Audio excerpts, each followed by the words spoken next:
Thank you very much. It's a great honour to be here in this completely beautiful building that I didn't even know existed. It's fantastic.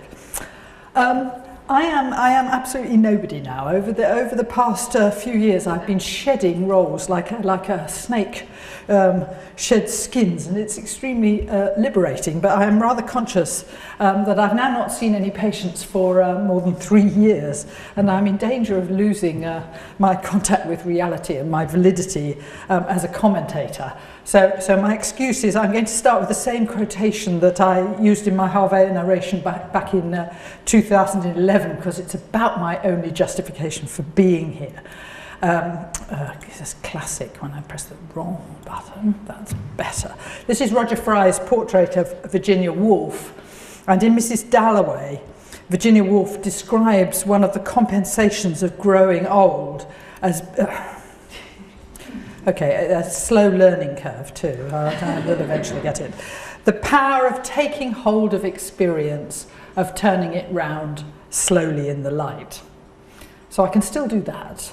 And as I do that, I find myself thinking about love and justice as being the twin foundations of professional vocation. And this is John Berger's drawing of the philosopher Simone Weil. And Simone Weil wrote, "The sense of human misery is a precondition of justice and love. He who does not realise to what extent shifting fortune and necessity hold in subjection every human spirit cannot regard as fellow creatures, nor love as he loves himself, those whom chance separated from him by an abyss." Doctors are constantly familiar with human misery, and so hold in their hands the preconditions of both love and justice. This is the Armenian-American Avidis Donabedian, pioneer of healthcare systems research and famous for his description of this healthcare triad: structure, process and outcome. I don't know whether they're still teaching that ad nauseum in medical schools, but we were certainly taught about you must consider structure, process and outcome, and he insisted that you needed to understand all three if you were to do anything about healthcare quality. Yet very strikingly, in an interview that he gave shortly before his death in 2000, Donabedian said this is very long, but it's such a gem. "I have never been convinced that competition by itself will improve the efficiency or the effectiveness of care, or even that it will reduce the cost of care. I think that commercialisation of care is a big mistake. Healthcare is a sacred mission. It is a moral enterprise and a scientific enterprise, but not fundamentally a commercial one. We are not selling a product. We don't have a consumer who understands everything and makes rational choices, and I include myself here. Doctors and nurses are stewards of something precious. Their work is a kind of vocation rather than simply a job. Commercial values don't really capture what they do for patients and for society as a whole." And then he said this: "System awareness and system design, his entire life's work, are important for health professionals, but not enough. They are enabling mechanisms only. It is the ethical dimension of individuals that is essential to a system's success. Ultimately, the secret of quality is love." Healthcare is a labour of love. The phrase derived from the Bible, and according to the Complete Oxford English Dictionary, it has two possible characteristics. The first, work undertaken from fondness for the work itself, and secondly, work that benefits persons whom one loves. And it seems to me that both those characteristics are relevant and important for our work as doctors. So love in the sense I'm describing is derived from the Greek word agape. I'm hoping that none of the more senior figures, or even the junior figures, are good at Greek, because my pronunciation is probably dreadful.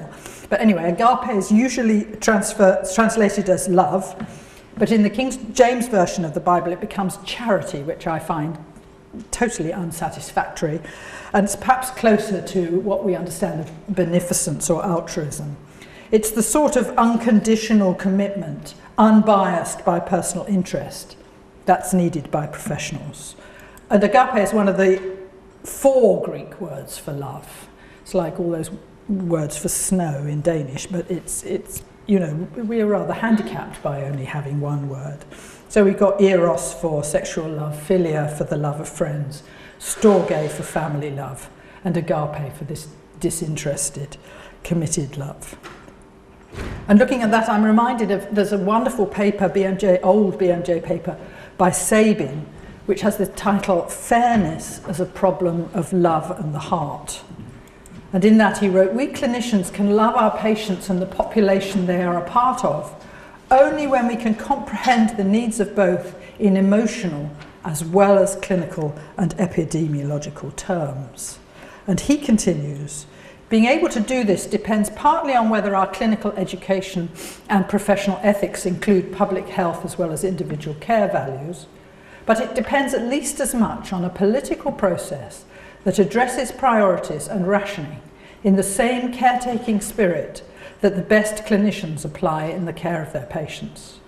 This requires a political leadership that has been comparatively rare to date.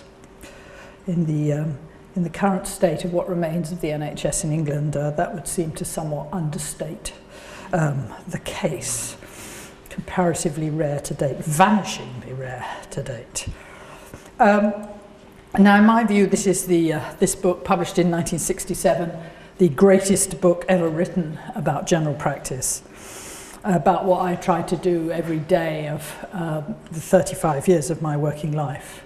So in A Fortunate Man, John Burgess is describing his friend, the GP he calls John Sassel, and he writes about his satisfaction comes from the cases where he faces forces which no previous explanation will exactly fit, because they depend upon the history of a patient's particular personality. He tries to keep that personality company in its loneliness.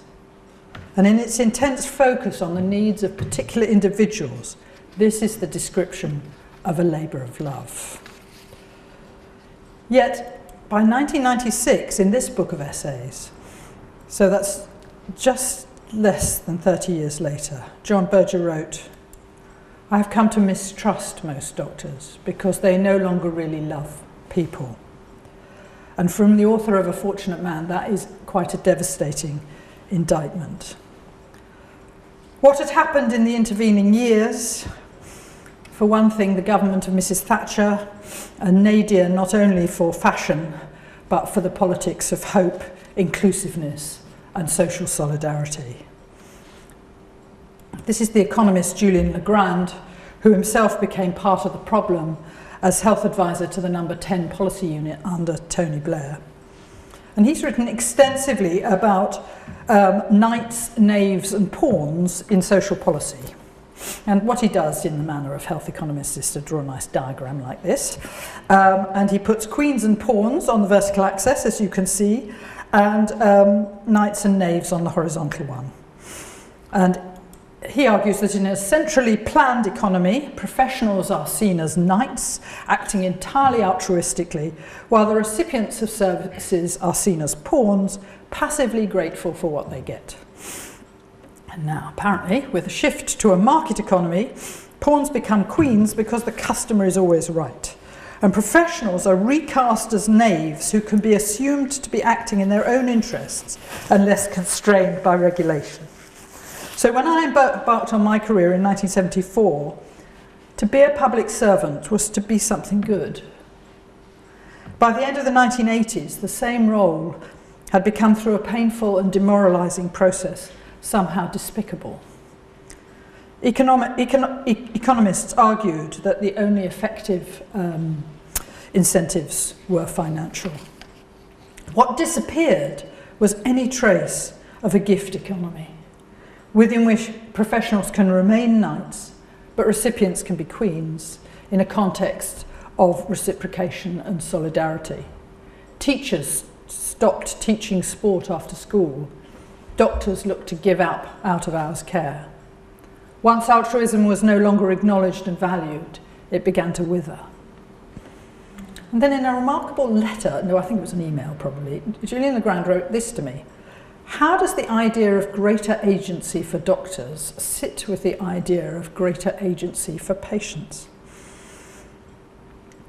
He had got this bizarre idea that if patients were to have greater agencies, doctors had to have less. And it seems to me that only an economist could imagine that agency is part of a zero-sum equation. Anybody who actually works anybody who indulges in human interactions of any sort, really, knows that the purpose of an interaction is to increase the agency of both parties, and interactions between doctor and patient are no exception. The task of doctor and patient is to work together to achieve greater power and control over illness and disease, and the agency of both parties is increased in its successful execution. The real power struggle today is not between doctors and patients. In the real power struggle, most doctors and most patients are firmly on the same side. This is a 1910 portrait of the 30-year-old Guillaume Apollinaire by the painter Jean Metzinger, painted 6 years before Apollinaire was seriously wounded in World War I, and 8 years before his death from Spanish flu. And in his essay, The Moment of Cubism, John Berger quotes from Apollinaire's last poem: "Pity us who fight continually on the frontiers of the infinite and the future. Pity for our mistakes, pity for our sins." And this too was what was lost in the Thatcher years. Any sense that public service professionals work every day along these frontiers of the infinite and the future. That mistakes are inevitable, however hard one tries. We lost any attempt to understand the nature of the professional task. It all but evaporated from the consciousness of politicians and policymakers. This from the wonderful book by Ballas and Campling, Intelligent Kindness. It's easy to forget the appalling nature of some of the jobs carried out by NHS staff day in, day out. The damage, the pain, the mess they encounter, the sheer stench of diseased human flesh and its waste products. And all these trends represent an ever greater assertion of a crude reductionism in both science and economics. These have been the driving forces behind each successive attempt at reform. Both deal only with objects, and they make no concession to the subjectivity of either the recipients of services or the professionals who try to deliver those services. Both deal in false certainty, and both leave absolutely no place for love. Both treat the body as a machine and medicine as the pursuit of technical solutions. Both are disconnected from any notion of human suffering. Yet contrary to much of what we are told, medicine is not engineering, the body is not a machine, and there are no easy answers. Not sure this has ever worked even with my bicycle, so let alone with the body. The trends have been towards certainty and control. Certainty pretends that there are always right answers, and this illusion becomes the basis for control and coercion. Nobel physicist Werner Heisenberg argued against this grasping at certainty. And he wrote, "One may say that the human ability to understand may be in a certain sense unlimited, but the existing scientific concepts cover always only a very limited part of reality, and the other part that has not yet been understood is infinite." There is always more to learn, always more to understand. False and premature certainty. The delusory idea, for example, that we fully understand the causes of illness and disease and how to intervene. All this excludes love, closes down our curiosity, and constrains the reach of our minds. And yet the reach of our minds, the range of signs we can manage somehow to interpret, is what defines the intellectual, emotional, and moral space within which we live. False certainty constrains that intellectual, emotional, and moral space. It sabotages that sense of wonder, essential to creativity and imagination, and to the possibility of learning and discovery. The waning of professional power is portrayed as being in the interests of patient autonomy by Julian Legrand and his friends, but its replacement by corporate power within a market economy may compromise patient autonomy even more destructively. It is the interests of corporate profit which underpin the diminishing of both patients and doctors to replaceable units, one of health need, the other of healthcare provision. Trends which are generating huge and increasing commercial profits and which are shifting attention and investment within healthcare from the sick to the well, from the old to the young, and the displacement of care mediated by touch to a system driven by paper and computers. And these trends operate in the interest of politicians because a system in which the agents are interchangeable is much easier to organise and to control. And it also minimises the possibilities of physicians and patients forming political alliances with the potential to draw public attention to the deficiencies and failure of government. The trends operate in the interests of global capital because markets are maximised wherever consumers and employees can be standardised.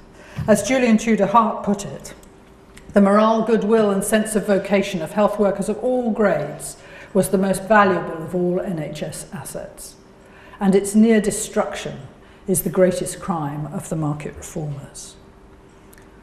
So love is in jeopardy. What about justice? For justice, I want to start with Seamus Heaney, because for me and for many others, his recent death has left a huge gap in the world. And so I want to remember the lines from his fantastic translation of Philoctetes by Sophocles. Many of you will know these lines. History says, don't hope on this side of the grave. But then once in a lifetime, the longed-for tidal wave of justice can rise up, and hope and history rhyme. Lines which bear witness to the enduring human commitment to justice for all.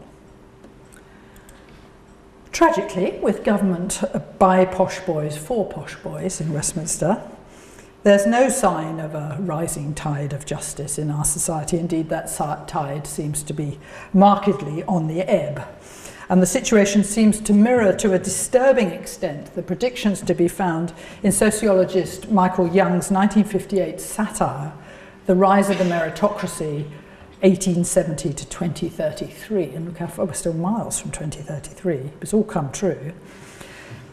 And in the introduction to a 1994 edition of his by then classic book, Michael Young wrote this: if the rich and powerful were encouraged by the general culture to believe that they fully deserved all they had, how arrogant they could become. And if they were convinced it was all for the common good, how ruthless in pursuing their own advantage. Is there a better description of the current state of government? Remember that government lied about its intentions for the health service, in both the party manifestos and in the coalition agreement, and sought to obfuscate the full implications of the Health and Social Care Act throughout its passage through Parliament. Those in government, despite all the advantages of their birth and education, convince themselves that all their success is achieved entirely through their own merits and so deserved.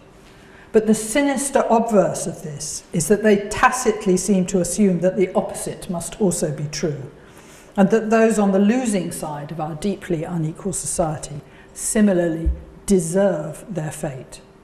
There is no acknowledgement in government rhetoric or policy of the enormous role of luck and contingency in people's lives, so eloquently described by the American philosopher Martha Nussbaum. That much that I did not make goes towards making me, whatever I shall be praised or blamed for being. That an event that simply happens to me may, without my consent, alter my life. All these I take to be not just the material of tragedy, but everyday facts of lived practical reason.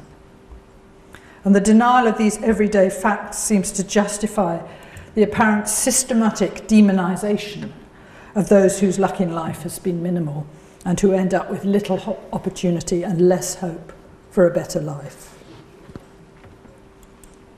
Austerity is then used as an excuse to make the burden on those on the losing side even greater. We are in no way all in this together. So just look at this. This is just one example. The cuts imposed on local government have been much more severe in poorer areas.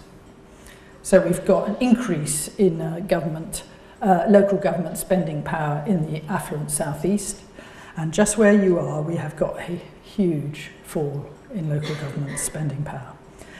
This is what Nobel Economics laureate Joseph Stiglitz has described as trickle up, as opposed to the pipe dream of trickle down that was supposed to follow from allowing the rich free rein to make yet more money. All this leads to worsening poverty and worsening socioeconomic inequality, which makes people on the losing side sick or sicker, and as you know so very well, increases the burden on those struggling to deliver healthcare in deprived areas. It was Lawrence Sterne's 300th birthday, the Sunday before last. And in Tristram Shandy, Sterne wrote, "And as he fought under the banners of a religion which set him loose from justice and humanity, he showed none, mercilessly trampled upon both, heard neither the cries of the unfortunate nor pitied their distresses. The name of the religion is now austerity, and there is certainly no shortage of merciless tramping."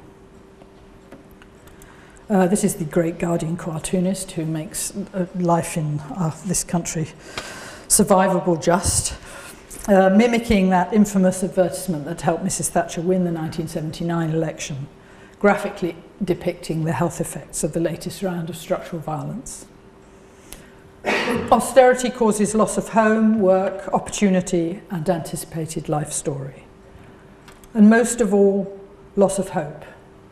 Here painted for reasons I am unable to fathom on the side of a railway bridge in Kentish Town where I used to work.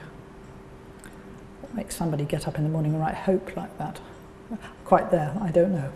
Anyway, loss of hope leads directly to loss of health, as laid out here by Liverpool PCT. In his great book, The Idea of Justice, Amartya Sen, the economics Nobel laureate, wrote, "In a memorable observation in the Leviathan, Thomas Hobbes noted that the lives of people were nasty, brutish, and short. That was a good starting point for a theory of justice in 1651, and I am afraid that it is still a good starting point for a theory of justice today, since the lives of so many people across the world have exactly those dire features, despite the substantial material progress of others." And here from Michael Marmot's Institute of Health Equity at UCL is the documentation of the stark relationship between justice and health. The medical anthropologist Nancy Shepherd-Hughes defines structural violence as violence that is permissible, even encouraged. It refers to the invisible social machinery of inequality that reproduces social relations of exclusion and marginalisation via ideologies, stigmas, and dangerous discourses attendant to race, class, sex, and other invidious distinctions. Structural violence naturalises poverty, sickness, hunger, and premature death, erasing their social and political origins, so that they are taken for granted and no one is held accountable, except for the poor themselves. Structural violence occurs in the absence of social justice, and Paul Farmer underlines the link between justice and health. Because of contact with patients, physicians readily appreciate that large-scale social forces, racism, gender inequality, poverty, political violence, and war, and sometimes the very policies that address them, often determine who falls ill and who has access to care. And Simone Weil is, as ever, very clear about how we should seek to respond. If we know in what ways society is unbalanced, we must do what we can to add weight to the lighter scale. We must have formed a conception of equilibrium and be ever ready to change sides like justice, that fugitive from the camp of conquerors. Our problem is that love and justice sometimes seem to pull in opposite directions. Love centres on the person of the unique other. Only by loving can one fully realise what it is to be a human being. Without love, or rather without loving, a person's full humanity cannot unfold. But justice is invoked by the multiplicity of others. The idea of justice is conceived at the moment of encounter between the experience of uniqueness, as given in the moral responsibility for the other, and the experience of multiplicity of others, as given in social life. When the care of individual suffering becomes incorporated into public health, a private good is turned into a public good, and this process is full of ambiguity and conflict. As soon as healthcare becomes a public good, which it must in the interests of justice, there is an ever-present danger of a prescriptive and normative view of health which legitimizes coercion and control and the possibility of harm. The person becomes depersonalized on the macro scale by public health utilitarianism in the name of justice, and on the micro scale by the imperatives of biomedical science. Yet it is the unique and essentially unknowable individual human being who suffers, and it is human suffering that is the origin of our professional vocation.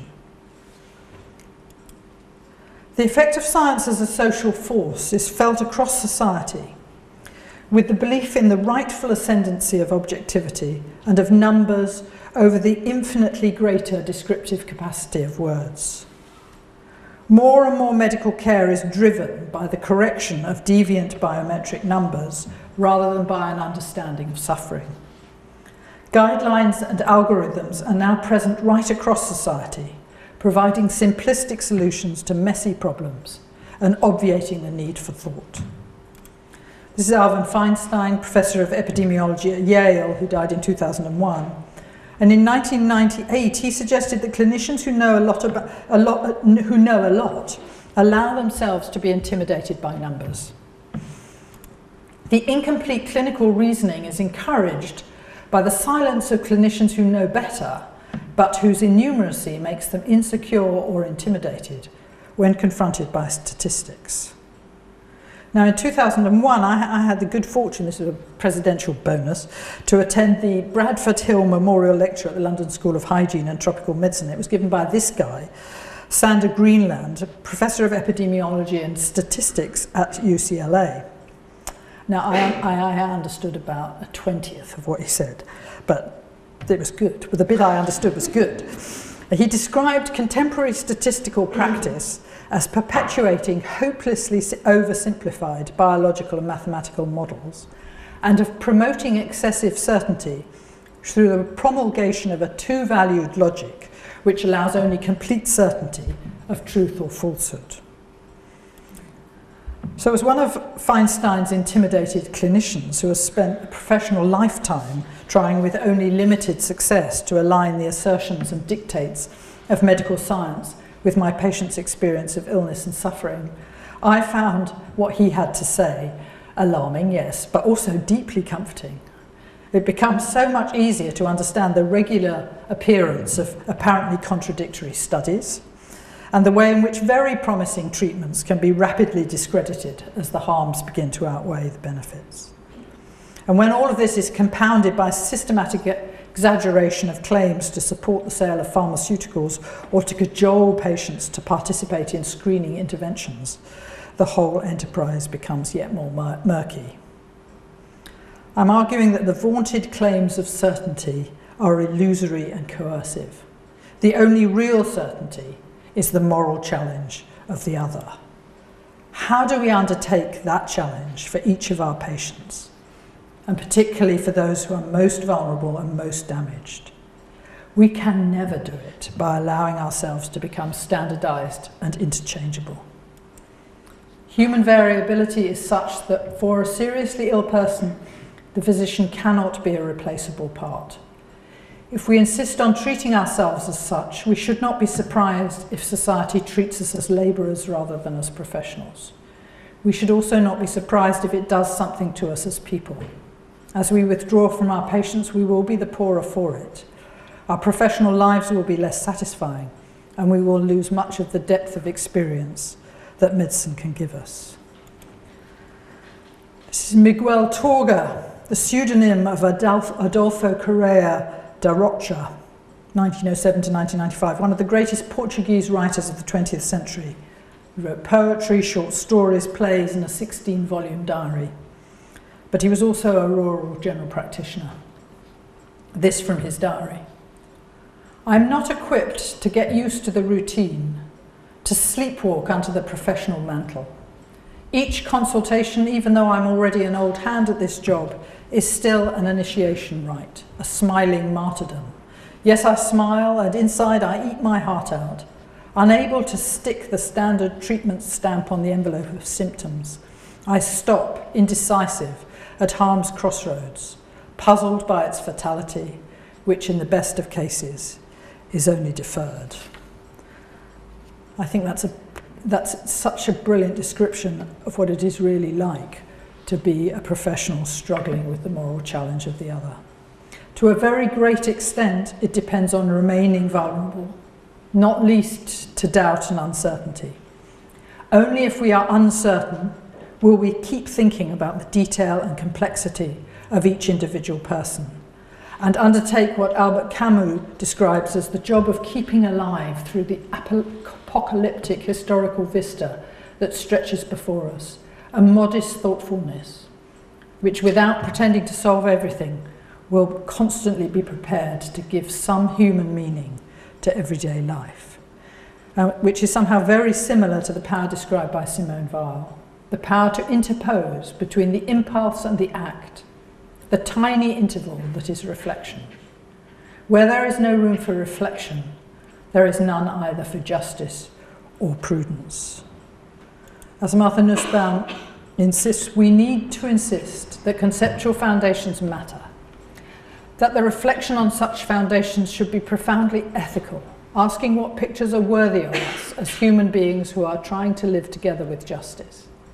Economic paradigms are important for implementing any goals we articulate, but those paradigms cannot tell us who we are and where we are going. Ethical reflection is needed if we are to do this job well. Population-based public health objectives with centralised control and a strong emphasis on cost-effectiveness and equity damage and detract from the individual focus of patient-centred care. Patients' needs extend far beyond the biomedical. They're easily marginalised if the agenda of the consultation is dictated by forces outside it. Politicians and policymakers tend to regard the healthcare system as instrumental to the end of a healthier and longer living population, and they ignore the intrinsic value of healthcare as expressing society's commitment to the welfare of its citizens and constituting in and of itself a societal good.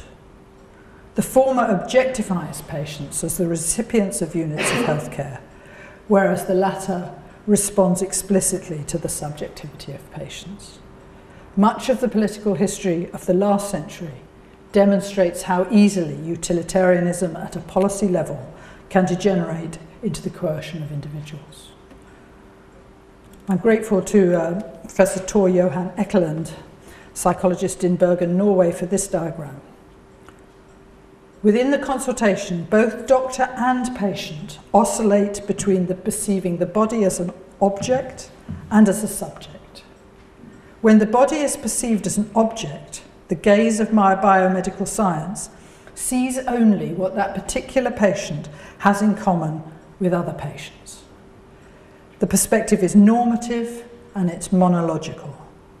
When the body is perceived as a subject, we see what is unique about this person, their life context, its story, and the meanings that adhere to both. The perspective is dialogical and intersubjective, involving two unique subjects, the patient and the doctor. Addressing issues of quality in relation to the human being as an object is infinitely the easier option because there is a normative standard that is able to completely ignore the difficult issues of subjectivity. But in such an assessment of quality, there is no room for love, and Don Abedian would be disappointed. Professionalism demands and is defined by different modalities of literacy. Medical literacy ensures that where the patient has a disease for which medicine offers effective treatment, then the pattern of the patient's symptoms will be recognised and appropriate treatment offered. This relies on a solid grounding in biomedical science and an ability to work things out from biological principles.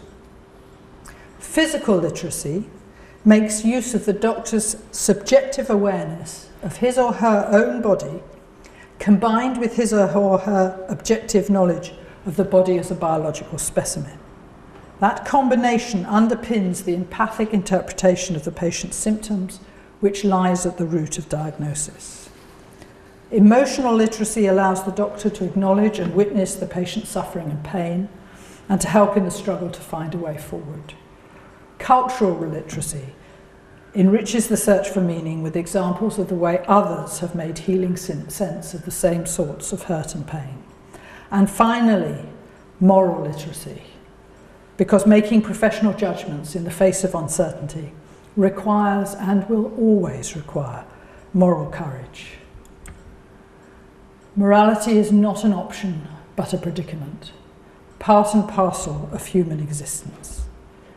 So with Zygmunt Bauman, great sociologist, we understand now that uncertainty is not a temporary nuisance which can be chased away through learning the rules or surrendering to expert advice or just doing what others do. Instead, it is a permanent condition of life. We may say more. It is the very soil in which the moral self takes root and grows. Moral life is a life of continuous uncertainty, and it takes a lot of strength and resilience and an ability to withstand pressures to be a moral person. A little smoking riff going here. This is the great Polish poet Zbigniew Herbert, and in many of his poems, Mr. Cogito is his alter ego. Mr. Cogito's imagination has the motion of a pendulum. It crosses with precision from suffering to suffering. There is no place in it for the artificial fires of poetry. He would like to remain faithful to uncertain clarity. This commitment to uncertain clarity is fundamental to professional practice. The responsibility to know what we do not know, to be clear about our uncertainty.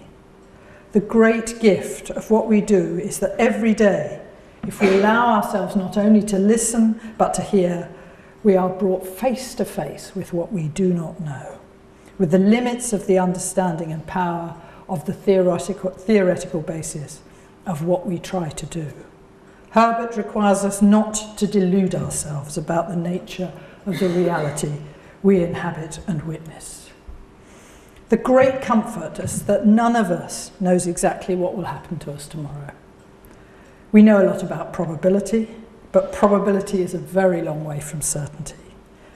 People do not always get the result predicted by their lifestyle. I'm not sure they even get it often.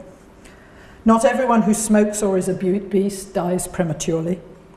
And conversely, a good diet and regular exercise and doing everything else you're supposed to do as a good citizen does not provide complete protection from random disaster. Nonetheless, when death or disease occurs prematurely and unpredictably, the rhetoric of preventive medicine suggests that someone, somewhere, must somehow be at fault. The situation is, of course, immensely more complex. We are only just beginning to understand the power of the human mind to influence the functioning of the body. Both happiness and despair affect prognosis. Uncertainty becomes the basis of intellectual freedom and political responsibility. This is my last slide. To be responsible does not mean to follow the rules. It may often require us to disregard the rules or to act in a way the rules do not warrant. Only such responsibility makes the citizen into that basis on which can be built a human community, resourceful and thoughtful enough to cope with the present challenges. Thank you.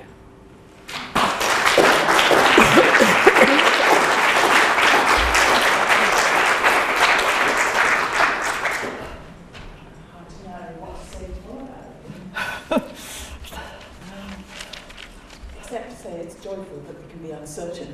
Yes. I think one of the things that we don't do very well, and I alluded to this in my presidential address, is to teach the young particularly that uncertainty is okay. It's not just, it's a joy. It's that doesn't mean to say that you can go around doing what you like. No. There's a difference between disciplined uncertainty and actually just being frivolous and uncontrolled and unprofessional. That was fantastic, actually. I'm sure there are more questions than I can say. Well, one of the things that was said in Boston, just before I give you a chance to think of a comment or challenge to make, was that this delightful guy from Yale said that, we teach medical students, we examine medical students with a 3-line vignette that has a right answer. A 3-line vignette. You cannot describe any human situation in 3 lines that only has one answer. I mean, it is not possible. And so we start at that level of reductionism, teaching right answers. Could I just ask a question? I'm a GP in Warrington, and I just want to reassure you, even though you're not sort of seeing patients anymore, your reputation lives on very strongly in your writing. And I think it's fantastic the stuff you have written, particularly on breast screening, and that's been immensely influential. And those women that haven't read it, who are thinking about going for a mammogram, certainly should. I've got 2 points. One is, could you do the same for the PSA test when you could get round to that in retirement? And with regard to this Can't give it quite the same personal touch, but.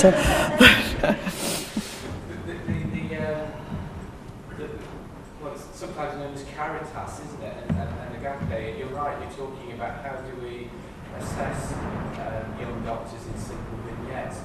But something that we've been involved in is preparing people applying for medical school, and I just wondered whether you had any examples of how you can assess for that, because they're all becoming very much clone-like in their work experience and their personal statement. And it's a challenge really to establish how do we find those qualities.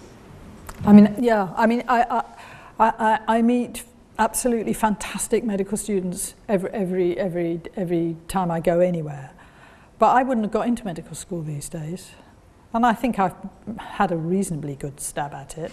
I've thought I was quite good for a couple of days at a time before I did something stupid. But I think that there's a whole generation of us who are reaching the end of our careers, who would not have got into medical school. And we haven't been that bad doctors.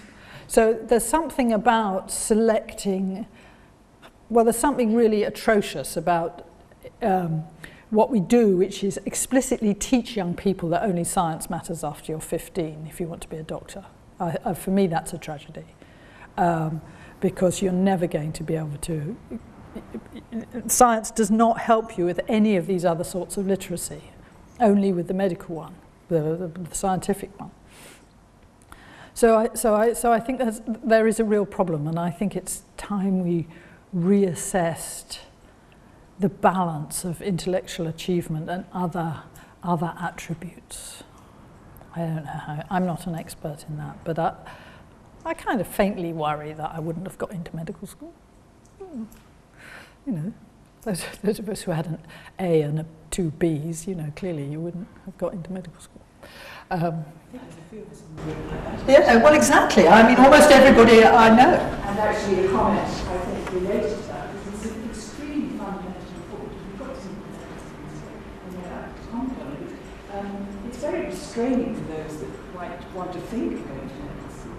But for those who are in medical school, they've been forced into a way of getting there, which is related to the statistics and the numerical measurable qualities that they can demonstrate in the passing of exams and the grades. And the facts are that as girls now say, actually, if you do A-level twice, only the first time counts. Is there not this impression that continuous learning is important and that you can go on doing other things? And there's no forgiveness. If you screw up once, you've screwed up for life. And what is that? I mean, it's very serious, actually. Yeah. And I don't absolutely know how we get ourselves out of it, except that we have to continue to recognise that the conditions that are forced upon us don't actually know whether they're right or wrong, but they think they do. So it's difficult. Anyone can write? It's very difficult to. I can certainly see where you both you three are coming from in terms of there maybe was a little bit more freedom in selection, maybe when you started, or certainly earlier than our time. But it's very difficult to sort of think about how things might be different. I mean, I don't know if it's sort of because of the way that we've been brought up to sort of respect these policies that we have been talking about today, and the fact that a lot of processes that we recognise are objective measures, and to me, I've never really thought about criticising it, and it's not really something that I've thought about much until coming to this lecture today. It's very interesting to hear you all discuss that. But I was just going to ask a question. I was very interested. You talked about a certain point in history in the 80s in the Thatcher regime, where maybe you felt that the life of the health service had altered somewhat. But I was interested in hearing more about how you feel things changed under the Thatcher regime, and I'm very interested to hear how you feel that changes in the health service regarding the Health and Social Act are coming to play now. As someone who probably doesn't really understand the Health and Social Care Act as much as it should, knowing that I'm starting work next year. There's almost nobody who understands it. I was once when I was president, you're not meant to go to political meetings because we have the chair of the Royal College who leads politically, but I was carrying her bag one day and we were in a meeting of the great and the good in UK general practice and civil servants and Andrew Lansley. And it was absolutely clear that only two people in the room had actually read the bill. One was Claire Gerardo, one was one of the civil servants. Andrew Lansley didn't have a clue. It's a deeply, deeply duplicitous piece of. So I think it's. I'm sure those of you who are my peers here will share that experience of the demonisation of public service that affected everybody, teachers and. When I started in general practice, I felt like I was somebody who people wanted to come and see. I mean, I think people still do want to come and see me, I'm not saying that, but I think that, and I think I was fascinated by the night and the sort of idea, because I know at one point I was talking to a friend of mine about how people felt that they could challenge us more, which I've never had a problem with, but actually I have a problem with it more and more because it doesn't give me any credence as a professional. I'm just someone who's giving out the pills. Do you know what I mean? There's been a change from some sort of respect for you've done something and you've worked to you're stopping me getting what I want. That's one experience I would say has changed over that time. But except when you're really, really ill, isn't it? It's really interesting. I've just read a book called Malignant, a multi-author book, each chapter written by somebody who's had cancer themselves or had their loved one die or have cancer. Sounds, the last sort of book I'd read actually. Those sorts of books, Busman's Holidays and exactly my fiction. But anyway, I read this book, but what was interesting about this book was that every single author was a leading American bioethicist. So it wasn't a sort of normal collection of people. And what was extraordinary was this sort of slow realisation. There's a wonderful bit where these authors who wrote as a group and individual chapters, they wrote as a group, they suddenly realised how much they had overestimated and simplified the concept of autonomy. And that how, when you're really, really sick and terrified, autonomy is practically useless. And yet, if you've demonised your professional group, the people who have the courage to hold you in those circumstances are much less. So there's, we should be challenged, and it's, some of the best discussions you have are over that cutting from the Daily Mail that is completely bonkers.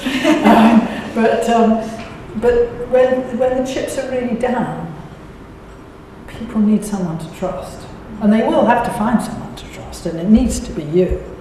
But the job is harder because people don't trust us anymore. Yeah, exactly. And one of the reasons the workload in general practice is just going exponentially out the window is people don't trust us.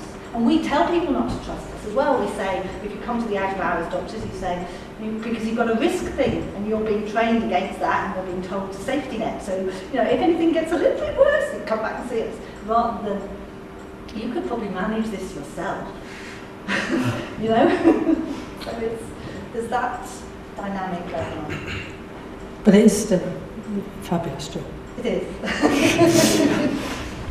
do think it's interesting you say that the junior doctors, you could manage that yourself, but a lot of the time, I've been doing a ward shadow as a final year at Liverpool, and the F1 who I shadow really, working on the ward has very little autonomy to make decisions by themselves.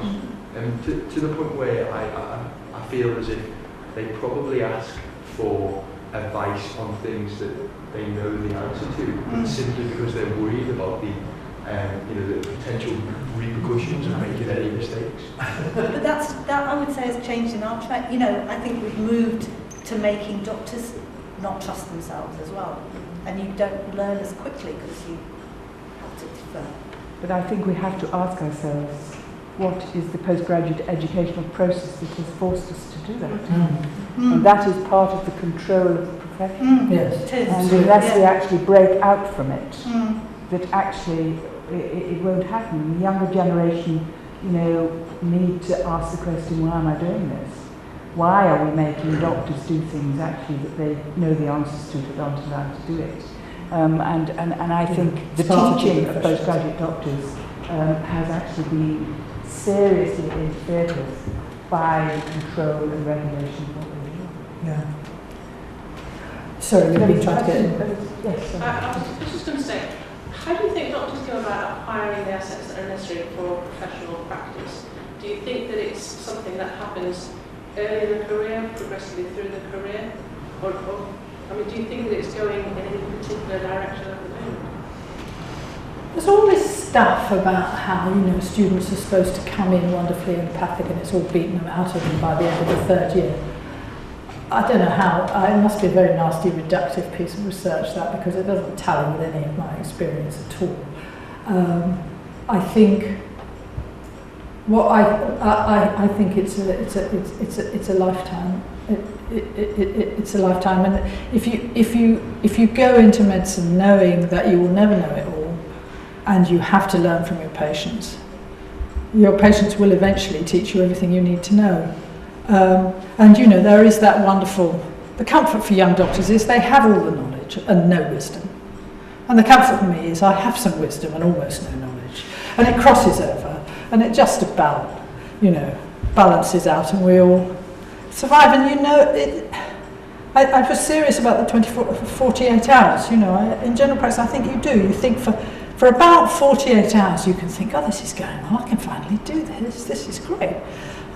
Surgery's gone well. 3 consecutive surgeries have gone well. I've made a series of brilliant decisions and diagnoses, and then you slightly delay a diagnosis, or you upset someone and you miss something, and you feel completely useless, and you overcompensate like mad and it takes about another week to get any sense of being good at it. That's what it's like for the whole of your life, but it doesn't get boring. It's one of the interesting things that I think would be picked up and be interested in your comments on is that I think over certainly since the Griffiths report, which is Mrs. Thatcher's change in the management systems of healthcare, and management of healthcare started in 1983 with Griffiths and Mrs. working his out on a menu card at dinner, not even with any intellectual which is what Griffiths doing. And that has enforced itself into the system. The medical profession has been very interested, I think, and I ask you, do you think?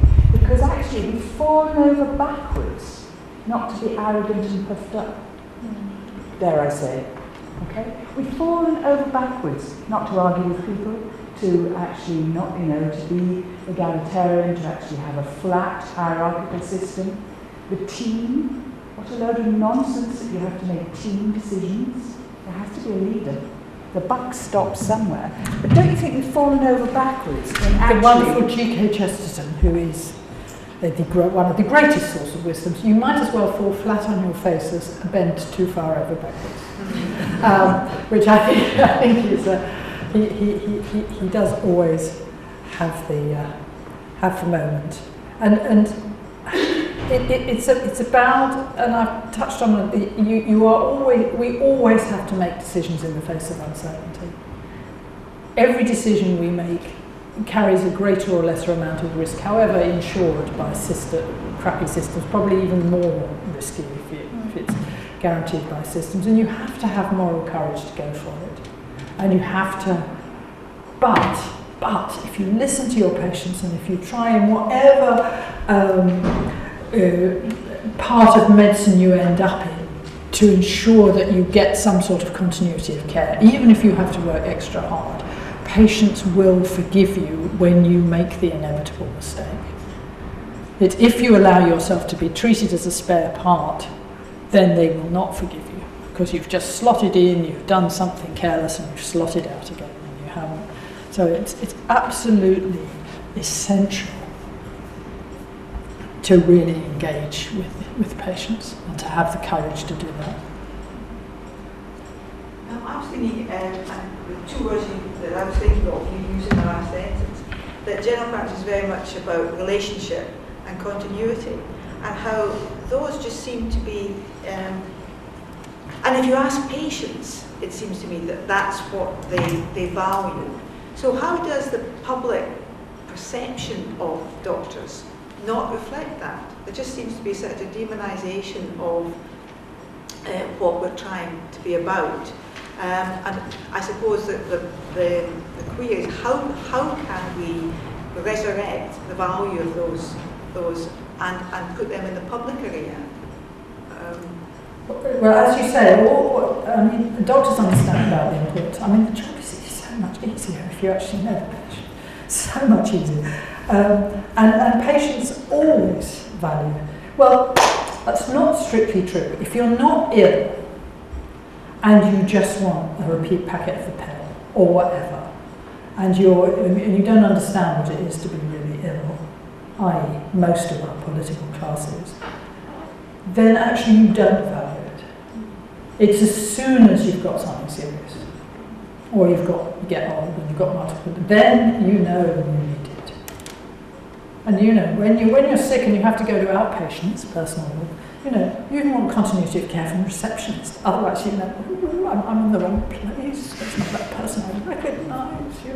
So it's so important. It will get better again because it's an enduring human need for continuing human relationships. It's one of those ones that drives me completely bonkers that you have to have research proof that continuity is important. Continuity is important in every single human relationship going. You don't marry people you only met once. Not yet. And why should doctor and patient be any different? The 10th encounter between two different individuals is inevitably different from the first. We don't need a randomised controlled trial to tell us that. It's blindingly obvious. So and it's when politicians are so tempted to prioritise access because they don't like to be over continuity. I think we're also creating more disease, aren't we? Where it used to be that maybe 10% of our patients were the people that needed us most and we would give them that. Now access is everything and everybody wants to know whether their cholesterol is their own number and whether they should be screened for this and that. And the demand that creates puts big barrier between continuity. And the waste, the sheer waste of resources and money. And I think it's going. My prediction for the future is that you younger lot will live to see this regarded as the most enormous folly. So absolutely stupid to try and we created an epidemic of a disease without illness. People feeling. It's making money for some people somewhere, isn't it? Oh, absolutely it is, but it's costing systems a huge amount. I mean, that's what the conference I was at in Boston. There is beginning to be a kickback about all this, I think. I think there is a movement now with the whole overdiagnosis thing that you've been part of. I had an interesting experience of going to my GP for their health checkup, and oh God, my blood pressure was high, my EGFR was low, and I was, I could see the future sort of dwindling. And I just went home and drank a lot of water and took my own blood pressure, and I was fine. But I do think that, and people like Ben Goldacre, I think people want to feel either terribly unhappy or very happy. If you read the stuff that he does, because he really has sort of helped to create a movement of people that are challenging big pharma, and also the lack of evidence, sort of, suddenly introducing CKD3 and we're all going down that pathway without thought. And I think it's difficult because today's doctors and medicals, we have to do everything. We have to really care and be really human, and at the same time be aware of that evidence and what forces are lying outside. Yeah, and be really critical of those. I mean, no evidence that treating blood pressure below 160 over 100 makes any difference to mortality and morbidity. Millions of people around the world are taking. The majority of people on antihypertensive medication are going to get no benefit from it. Thank God for the Cochrane collaboration. I think people might be getting hungry. Yes. I think we've had just a piece of thoughtfulness, of experience, and really I hope that we will go away with the feeling that it's okay to be uncertain. Thank you very much for giving that our attention and inspiring us. Thank you.